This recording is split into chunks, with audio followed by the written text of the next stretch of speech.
Bro, everybody in my life thinks I'm the greatest dad. I'm so attractive. I'm a great provider, and I'm awesome except her. What's her problem? You. You treat everybody else in your life like perfection, and you go home and treat her like crap. Of course she's not going to care about any of that if you're treating her like crap. She's treating you the way you're treating her. What is going on, beautiful people? Welcome to another episode of A Narcissist Explains. I am self-aware narcissist, Mr. Lee Hammock, aka Mental Healers from TikTok, Instagram, YouTube. You know where to find me. If this is your first time seeing my face, I'm a diagnosed narcissist that brings awareness to narcissistic personality disorder and validates the victims and survivors of said disorder. This series right here is dedicated to expanding upon my TikToks. You see that short TikTok right there? They posted it yesterday, and right now it has like 125,000 views and a lot of shares, so I decided to expand upon that one right here. So pretty much that guy is playing a role of somebody that could be possibly narcissistic, and he's questioning, and he's talking to his friend, and he's questioning like why everybody thinks that he's such a good guy, why everybody thinks that, you know, he's so attractive, why he's so just good and just friendly. Everybody loves him except for his wife at home and whatnot, you know. And his friend says because it's you treat her like dirt and she's just matching your energy.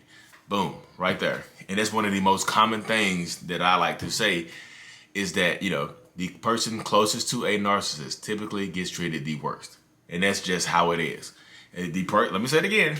The people, not just the one person, the people that are closest to the narcissist in proximity, in relationship and everything, to the narcissist get treated the worst. Whether it's the husband or wife, whether it's the kids, whether it's the parents, whether it's the co-workers, whether it's the, you know, the best friends, whether it's the, you know, anybody. There's the people who work for them, if they're like a supervisor or a boss or something like that. The people who are closest to the narcissist tend to just get treated the worst, and that's how it is. Because the people closest to the narcissist can hurt the narcissist the most. You know what I mean? Literally, the people that are close, like if you're close to me in proximity, because you know me for who I really am. You don't see the, like, everybody else out there in the public eye, they see the facade. They see, you know, they see the image that I portray. They see the good guy that I portray, the funny guy that I portray, you know, the funny girl that they portray, or whatever. They see that image, and you know, but you at home, you get the very different image. You at work get the very different image. You get the when the mask comes off. You get at home like the real aggressive, mean, spiteful, vengeful person. The real person. Everybody else gets the fake person, and everybody else tends to love and care about the fake persona. And then it drives you crazy because nobody else sees the person for what they really are except for you or whoever else is close to the person. You know what I mean? Whether it's your brothers and sisters, whether it's your family or your friends or whoever, you know, everybody else. Oh, sorry, I'm tired. Everybody else sees the narcissist with the mask on, and you get the real version of them. And like I said, it's just how it is. Like if you're close in proximity to the narcissist, you're just going to get, like, you can hurt the narcissist the most. You can reveal the narcissist the most. You have the ability to hurt them more than anybody else does. If you abandon the narcissist or whatever, you decide to leave them, discard them, if you decide to move on, if you decide to cheat, or you decide to expose them, that stuff hurts. I know people think like narcissists can't be hurt or whatever. The image is everything for a narcissist. Image is everything. So if you try to ruin a narcissist image, you can do it because you're the person closest to them, so they tend to keep, like, it's like, that's how I describe it. It's like pushing you away, but also pulling you, like grabbing you by the collar and putting you in. So it's like grabbing you by the collar and pulling you in, and also pushing you away at the same time. You know, because you want to keep you close enough to not to leave, but push you further enough away so you don't know 100,000% about who we really are. You know, and a lot of times I think that in that dynamic right there, how most people think the narcissist is a good person, and you might be, you and the kids or whatever, you might think the narcissist is the terrible person. That dynamic right there is why the narcissist will rarely ever change. That dynamic right there. Because if this is how I look at it in my mind, I tell people about it. If 95% or 96% or however many people, let's just say if 90% of the people in my life think that I'm a good person, why would I change for the 10%? You know? Why would I change for the 10% if the 90% think that I'm good to go? My life is good. Everything is going good and well in my life. Why would I change for the 10% or the 5% or the lesser percentage? Why would I do that? You know what I mean? In my mind, in the narcissist's mind, we feel like the people in the less percentage, like the 5 to 10%, we feel like they need to get on board with the 90%. And that's why when you try to get a narcissist to go to therapy, like, why would I go to therapy for just a couple of people?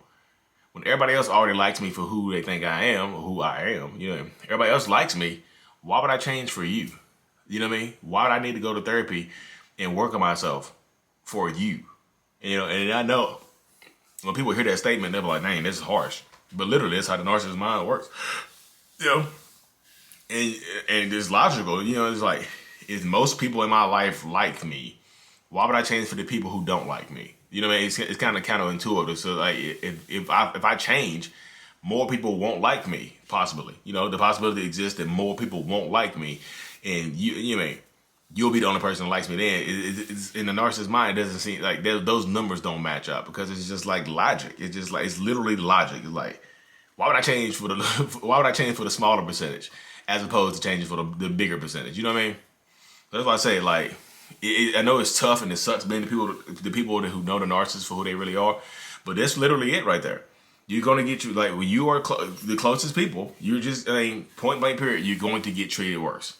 And a narcissist is always going to question that, like, why are you the only person, or why this little small sect of people don't like me, and it gets on their nerves too. Like, and you'll tell their friends that, just like their conversation right there in their car.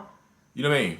They will literally tell their friends that stuff, like, why don't, like, my wife is just getting on my dang nerves, man. Like, everybody else is good in my life, but my home life is terrible. Everything else in my life is good, but my home life is terrible. Why can't she get on board? And then if you have a good friend that says that right there, it's like, because it's you. The narcissist might see that as betrayal. If somebody tells the narcissist that they are the problem in their house, the narcissist might actually see that right there as betrayal and cut their friend out of their life. So that's why you kind of got to watch what you say, because any little thing can make a narcissist ghost you and leave you and cut you out of life for good and never talk to you again. Hold a grudge against you. Because if you tell the narcissist that they are doing wrong at home and they are not a good person today, they're not treating their wife or kids good, they might cut you off. So even the friends and stuff, like, they got to be careful. Like, it's you. You're treating her terribly. That's why you're treating her and your kids terribly. That's why they don't like you at home. What? How dare you say that to me? And they cut the friends off. So you gotta have anything. There's no such thing as constructive criticism to a narcissist. It's literally all criticism. All of it's criticism. Just point blank period. Anyways, y'all, I told y'all I like to keep these things. I'm not picking my nose either, y'all. I'm just like, literally, it's a hair on my nose. It's just like, I know, Herman, when you're lying, you're gaslighting us. No, anyways, y'all, thank y'all for tuning in to another episode of of A Narcissist Explains. If you haven't already, please like and subscribe to the channel. I truly appreciate everybody. We're closing in on 30,000 subscribers, which is insane on YouTube. I think that's amazing. We're doing a lot of good work together. We're helping a lot of people. Like I said, thank y'all so much for tuning in. Mental Illness is out again.